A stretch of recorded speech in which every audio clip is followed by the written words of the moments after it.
വെള്ളിത്തിരയിലെ വിസ്മയമാണല്ലോ മഹാനടനായ മോഹൻലാൽ. അദ്ദേഹവുമായി മറക്കാൻ പറ്റാത്ത എന്തെങ്കിലും അനുഭവങ്ങളുണ്ടോ? പങ്കുവെക്കാമോ? മോഹൻലാൽ എന്നുള്ള ആ അതുല്യ നടൻ, അദ്ദേഹത്തിൻ്റെ വിവാഹത്തിന് വായിക്കാൻ എനിക്ക് ആണ് അവസരം കിട്ടിയത്. അത് ഒരു മഹാഭാഗ്യമായിട്ടാണ് എനിക്ക് തോന്നുന്നത്. കാരണം അന്നത് ഇത്രയൊരു ആരാധകരുള്ള ഒരു സന്ദർഭമായിരുന്നു അദ്ദേഹത്തിന്. ഇപ്പോഴും അതുപോലെ തന്നെ അന്നത്തെ ആ തുടർച്ച, ആ ഒരു 2-2.5 മണിക്കൂർ ആ സ്റ്റേജിലിരുന്ന് ആ കല്യാണത്തിന് ഞാൻ വായിച്ചു. ആ മുഹൂർത്തം കഴിഞ്ഞ ഉടനെ ആളുകളൊക്കെ, ആരാധകരൊക്കെ അങ്ങോട്ട് തിങ്ങി വന്നപ്പോഴത്തേക്ക് വായന നിർത്തേണ്ടി വന്നു. ആ ഒരു മധുര അനുഭവം പിന്നീട് പിൽക്കാലത്ത് ഈ JT പായ്ക്ക് എന്നും പറഞ്ഞുകൊണ്ടൊരു ഒരു വലിയൊരു സംവിധാനമുണ്ട്. അതിൻ്റെ ചെയർമാനായിരുന്നു മോഹൻലാൽ. അദ്ദേഹം ആണ് ഈ ഓരോ വലിയ കലകളും സാഹിത്യങ്ങളും ഒക്കെ വലിയ അതുല്യമായ പ്രതിഭാശാലികൾക്ക് 1 ലക്ഷം രൂപ ഈ ഫെലോഷിപ്പ് കൊടുക്കുന്നൊരു സംവിധാനമാണ്. അതിൽ 12ാമത്തെ ആളായിട്ട് എനിക്ക് ആ ഫെലോഷിപ്പ് അദ്ദേഹം തന്നു. മോഹൻലാലിൻ്റെ കൈകൊണ്ട് എനിക്ക് തരായിരുന്നു. ആ സന്ദർഭത്തിൽ ഞാൻ പറഞ്ഞു, അങ്ങയുടെ കല്യാണത്തിന് ഞാൻ വായിച്ചത് ഓർമ്മയുണ്ടോ എന്ന് എനിക്ക് തോന്നുന്നില്ല ഇല്ല, എനിക്കത് ഓർമ്മയുണ്ട്. എൻ്റെ ആൽബത്തിൽ ഇപ്പോഴും ജയശങ്കറിൻ്റെ പടം കിടപ്പുണ്ട്, അതിപ്പോഴും ഓർമ്മയുണ്ട്. ഇതിപ്പോഴും എനിക്ക് ഭാഗ്യമുണ്ട്, അത് അദ്ദേഹത്തിന് ഓർമ്മയുണ്ടെന്ന് പറഞ്ഞപ്പോൾ ഇത് കൂടുതൽ എനിക്ക് ഭാഗ്യമില്ല, വേറെ എവിടെ നിന്ന് കിട്ടാനാ. അങ്ങനെ ഒരു എനിക്ക് വലിയൊരു ഭാഗ്യം, ഒരു ഓർമ്മയിൽ കിട്ടിയത്. പിന്നെ അത് കൂടാതെ 2014 മദ്രാസിൽ ശ്രുതി മ്യൂസിക്കൽസ് എന്ന് പറഞ്ഞ അവരൊരു വലിയ അവാർഡ് എപ്പോഴും എല്ലാ വർഷവും ചെയ്യുന്നുണ്ട്. ഒരു മലയാളിയായ എനിക്ക് അവർ എന്നെ വിളിച്ച് അവിടെ വന്ന് ഒരു 2 മണിക്കൂർ കച്ചേരി.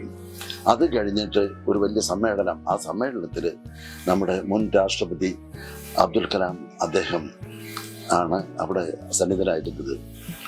അദ്ദേഹത്തിൻ്റെ പ്രസംഗമെല്ലാം കഴിഞ്ഞ് അദ്ദേഹത്തിൻ്റെ കൈകൊണ്ട് എനിക്കൊരു സുവർണ്ണ മുദ്ര തന്നു. ആ തന്നു കഴിഞ്ഞിട്ട് അദ്ദേഹം ആ മൈക്കെടുത്ത് വെച്ച് പറഞ്ഞ വാക്കുകൾ, കേരള என்று சொல்லும்போது எனக்கு ரொம்ப பிடிக்கும். பெரிய നാദസ്വരം മേധൈ തിരുവിടാ ജയശങ്കർ ഇങ്ങനെ അങ്ങ് പറഞ്ഞപ്പോൾ എനിക്കിത് ഇപ്പോഴും എനിക്ക് അങ്ങനെ എൻ്റെ ഇത് ഇങ്ങനെ കോരിത്തിരിക്കുക. ആ വലിയ മനുഷ്യൻ്റെ വായിൽ നിന്ന് എന്നെ പറ്റി ഇങ്ങനൊരു വാർത്ത കേൾക്കാൻ എനിക്ക് ഇടയായല്ലോ, അദ്ദേഹത്തിൻ്റെ കയ്യിൽ നിന്ന് ഇങ്ങനെ വാങ്ങിക്കാൻ ഇടയായല്ലോ. അത് എൻ്റെ ഇത് കൂടുതൽ എനിക്കൊരു മഹാഭാഗ്യം എന്തുവാ എവിടെ നിന്നാണ് കിട്ടാൻ? ആ വലിയ മനുഷ്യൻ്റെ വായിൽ നിന്ന് ഇങ്ങനെ ഈ ഒരു വാർത്ത, അത് ഇതൊക്കെ എങ്ങനെ മറക്കാൻ പറ്റും? ഇതിങ്ങനെ എൻ്റെ അപൂർവ ഭാഗ്യങ്ങളിൽ ഈ ചില 1-2 ഭാഗ്യങ്ങളാണ്. 3 രാഷ്ട്രപതിമാരിൽ നിന്നും പുരസ്കാരങ്ങൾ നേടിയ അനുഭവം സാറിനുണ്ടല്ലോ, അതിനെക്കുറിച്ചൊന്ന് പറയാമോ?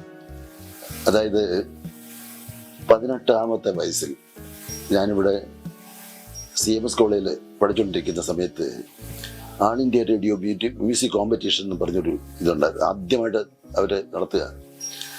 അതിൽ ഇന്ത്യൻ ഇൻസ്ട്രുമെൻറ്റിന് ഈ തിരുവനന്തപുരം, മദ്രാസ്, ഡൽഹി ഇങ്ങനെ 3 സ്ഥലങ്ങളിലുള്ള ആ ഒരു മത്സരം കഴിഞ്ഞ് ആദ്യത്തെ രാഷ്ട്രപതി ഡോക്ടർ രാജേന്ദ്ര പ്രസാദിൽ നിന്നും അവാർഡ് വാങ്ങിക്കാനുള്ളൊരു ഭാഗ്യം എനിക്കുണ്ടായി 18ാമത്തെ വയസ്സിൽ. അതാണ് ആദ്യത്തെ സംഭവം. 2013 കേന്ദ്ര സംഗീത നാട അക്കാദമി എനിക്ക് തരുന്നത് അന്നത്തെ രാഷ്ട്രപതിയായിരുന്ന പ്രണാബ് മുഖർജി. അത് കഴിഞ്ഞിട്ടാണ് ഈ അബ്ദുൽ കലാമിൻ്റെ അദ്ദേഹത്തിൻ്റെ കയ്യിൽ നിന്ന് എനിക്ക് കിട്ടിയ പുരസ്കാരം. ഈ 3 രാഷ്ട്രപതിമാരിൽ നിന്നും കിട്ടിയ പുരസ്കാരം എനിക്ക് മാത്രമേ ഇതുവരെ കിട്ടുള്ളൂ. വേറെ ആർക്കും ഇതിനൊരു അനുഭവം ഉണ്ടായിട്ടില്ല. ഫസ്റ്റ് പ്രസിഡന്റ് കയ്യിൽ നിന്ന് വാങ്ങിച്ച് ഇപ്പോഴും ഇങ്ങനെ വാങ്ങിക്കുന്നുണ്ട്. ആ ഒരു ഭാഗ്യം ജീവിതത്തിൽ മറക്കാൻ ഒക്കാത്ത ചില സംഭവങ്ങളാണ് ഇതെല്ലാം. ഈ നാഗസ്വര കലാരംഗത്തേക്ക് കടന്നു വരുന്ന യുവ കലാകാരന്മാർക്ക് ഈ ഇത്രയും അനുഭവ പരിചയമുള്ള ഒരു വ്യക്തി എന്നുള്ള നിലയിൽ സാറിന് കൊടുക്കാനുള്ള ഒരു സന്ദേശം, ഒരു മാർഗനിർദ്ദേശം എന്താണ്? ഒന്നുകിൽ നമ്മൾ കുറച്ച് മനസ്സിലാക്കിയിട്ട് നമ്മുടെ പ്രയത്നമാണ് പ്രയത്നിക്കുന്നത് വെച്ചാൽ, ഞാനിപ്പോൾ ഈ പ്രായത്തിലും എനിക്കിപ്പോൾ കച്ചേരികളൊക്കെ വളരെ കുറവാണ്. കാരണം നിന്നുകൊണ്ട് വായിക്കുന്നില്ല. നിന്നുകൊണ്ട് വായിക്കുമ്പോൾ ഈ തോന്നുന്നുണ്ട് ഇതുകൊണ്ടുണ്ട്, ഞാൻ നിന്നുകൊണ്ട് വായിക്കുന്നില്ല. ഇരുന്നുകൊണ്ടുള്ള കച്ചേരി മാത്രമേ അങ്ങനെ. അപ്പോൾ കേരളത്തിൽ അത് കുറവാണ്. തമിഴ്നാട്ടിൽ ഞാനിപ്പോൾ അടുത്തിടയിൽ തിരുച്ചെന്തൂർ വായിച്ചു, അത് നാഗർകോവിൽ വായിച്ചു. അങ്ങനെ അത് ഇരുന്നൂറിൻ്റെ കച്ചേരി 2-3 മണിക്കൂർ അങ്ങനെ വായിക്കുന്നേ ഉള്ളൂ. അപ്പോൾ ഈ കച്ചേരി ഇല്ലാത്ത സമയങ്ങളിൽ ഞാനിവിടെ വൈകുന്നേരം കുളി പൂജ എല്ലാം കഴിഞ്ഞിട്ട് മേളിൽ പോയിരുന്ന് 1-1.5 മണിക്കൂർ പ്രാക്ടീസ് ചെയ്യും. ഈ പ്രായത്തിൽ ആരെയും ബോധിപ്പിക്കാനല്ല, അവൻ്റെ മനസ്സ് ഞാനൊരു ഉപാസനയാണ്, ആ നാഗസ്വരത്തെ ഉപാസിക്കുന്നതുകൊണ്ടാണ് അത് ഞാൻ ഇതൊക്കെ ആയത്. അപ്പോൾ അതിനെ നമ്മൾ ദിവസവും അത് കൈകാര്യം ചെയ്തുകൊണ്ടിരിക്കണം എന്നുള്ള ഒരു മനസ്ഥിതിക്കാരനാണ് ഞാൻ. ഈ ഒരു മനസ്ഥിതി ആർക്കും ഇല്ല, ഈ ഉപാസന മനസ്ഥിതി ആർക്കും ഇല്ല. എല്ലാവർക്കും പേര് വേണം, സമ്പാദിക്കണം എന്നല്ലാണ്ട് ഉള്ളത് കൊണ്ട് മതി, അത് നമുക്ക് സമ്പാദിക്കണം. പക്ഷെ അതുകൊണ്ട് എന്ത് പ്രയോജനം ഇല്ലേ? ഇപ്പം ഒരു പാട്ട് കച്ചേരി പോയാൽ തന്നെ ഇപ്പോഴത്തെ ഒരു നിലവാരം അനുസരിച്ച് ഞാൻ പലയിടത്തും പറയുന്നുണ്ട്, പാട്ടുകാരനെ ഓവർടേക്ക് ചെയ്തിട്ടാണ് മറ്റേ വയലിൻ, മൃദംഗം, ഗഞ്ചിറ, മോർശങ്കം ഒക്കെ വരുന്നത്, ആ സൗണ്ട് വരുന്നത്, സൗണ്ട് ബാലൻസിങ്. അത് കാരണം ഒരു നമുക്ക് അവിടെ മുൻവശത്തിരുന്ന് ഒരു ഇതായിട്ട് നമുക്ക് ആസ്വദിക്കാൻ പറ്റുന്നില്ല. മറ്റത് അങ്ങനെ അല്ലായിരുന്നു, പണ്ട് അങ്ങനെ അല്ലായിരുന്നു. ഒരു ബാലൻസിങ്, ആ മെയിൻ പാടുന്ന ആളെ അനുസരിച്ചാണ് പക്കവാദ്യങ്ങളെല്ലാം പോയിക്കൊണ്ടിരുന്നത്. അപ്പോൾ അത് നമ്മൾ കൂടുതൽ ഇപ്പം പഴയ വിദ്വാന്മാരുടെ പാട്ട് കേട്ടാൽ നമുക്ക് തോന്നും, പഴയ നാസ്ത്രം കേട്ടാൽ നമുക്ക് തോന്നും. ഇപ്പം ഇതിപ്പോൾ ചുമ്മാ ഒന്നുമില്ലാതെ നാസ്ത്രം വായിക്കുന്നവരാണെങ്കിൽ തയ്ക്കാരൻ ചുമ്മാ കിടന്ന് അടിച്ച് ശബ്ദം ഉണ്ടാക്കിയിട്ട് ഉള്ള വായനയോടെ ഇല്ലാതാക്കിയിട്ട് ആ വായന അങ്ങ് പോകുന്നു. ഇതെല്ലാം ഞാൻ പറയുന്നുണ്ട്, ആര് കേൾക്കാൻ. ഇതത് ഇപ്പം നമ്മളത് കൂടുതൽ പറഞ്ഞാൽ പറയും ഇയാൾക്ക് പിന്നെ വയസ്സായത് വേറെ ജോലിയൊന്നും ഇല്ലാത്തതുകൊണ്ട് ഞാനൊക്കെ പറഞ്ഞുകൊണ്ടിരിക്കാന്നൊക്കെ പറയും. അതുകൊണ്ട് ഞാൻ കൂടുതൽ ഉപദേശിക്കാൻ പോകാറില്ല ഇപ്പോഴും.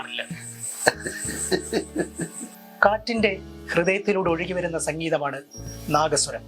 നാഗസ്വരത്തെ ഹൃദയത്തോട് ചേർത്ത് പിടിച്ച തിരുവിഴ ജയശങ്കർ സാർ തൻ്റെ സംഗീത വഴിയിലെ അനുഭവങ്ങൾ സ്റ്റോറി ടെല്ലേഴ്സുമായി ഹൃദയസ്പർശിയായി പങ്കുവച്ചു. ഇനിയും മുന്നോട്ടുള്ള തൻ്റെ യാത്രയിൽ, സംഗീതത്തിൻ്റെ പ്രയാണത്തിൽ കൂടുതൽ തിളക്കമാർന്ന അംഗീകാരങ്ങളും പുരസ്കാരങ്ങളും ഈ പ്രതിഭയെ തേടിയെത്തട്ടെ എന്ന് പ്രാർത്ഥിക്കുന്നു, ഹൃദയപൂർവ്വം ആശംസിക്കുന്നു.